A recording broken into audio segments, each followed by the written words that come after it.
and I think it's for a very specific type of player, one who really likes some clunky survival game action. But while at face value, it may not seem like it, Ark is really ambitious on paper. It's not just a survival game with dinosaurs. The concept of evolution and progression and survival mechanics is actually pretty damn cool. Spend long enough in the game and you see your character go from naked caveman with a spear to having guns, a castle, and dinosaur friends. When all the elements of the game are working, you feel like a kid in a playground, like messing around with dungeons, axes, explosions, machine guns, and T-Rexes. When you don't get that feeling though, Ark can kind of feel like a clunky, buggy, early access survival game. Sure, it's technically a full release now, but it still feels far from perfect. You know, from combat that never really feels quite right, to glitches and awkward animations, to enemies clipping and getting stuck in the environment. It's not exactly a game you can get completely immersed in sometimes, which is a shame, because the environments often look pretty damn good. Despite that, playing the game sometimes still feels just like a hot mess. I mean, fonts and interfaces look weird, and if you're playing on console, the inventory and menu management really hasn't had much tweaking to fit on the console easily. It's definitely not a deal breaker, but now that it's a $60 game, I expect a bit more. But on the bright side for me, after spending a ton of time with the PC version and then jumping into the console version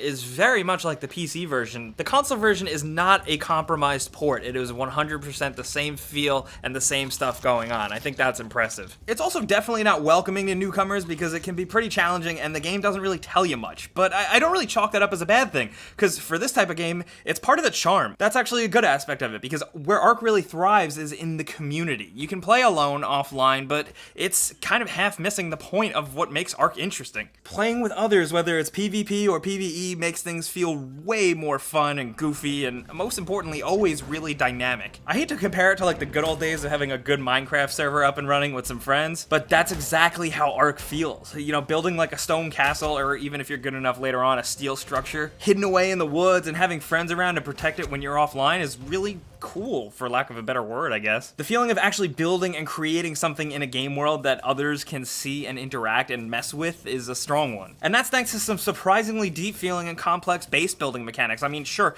you can't be as like ultra creative as you can in some other games, but the building progresses through an evolution just like your clothes, weapons, and abilities do too. So you go from straw huts to epic castles and fortresses. It's definitely a game where your biggest resource is time. Most of the mechanics and progression relies on waiting. So much of it actually feels like a chore, from crafting stuff, but down to taming animals, which is still just a really cumbersome and long wait of an experience. Most of it just feels like a turnoff, but I think I get why some people happily dump hours into this game. The feeling, the payoff, you know? Like the first time you get a gun, or the first time you finally get to tame and ride a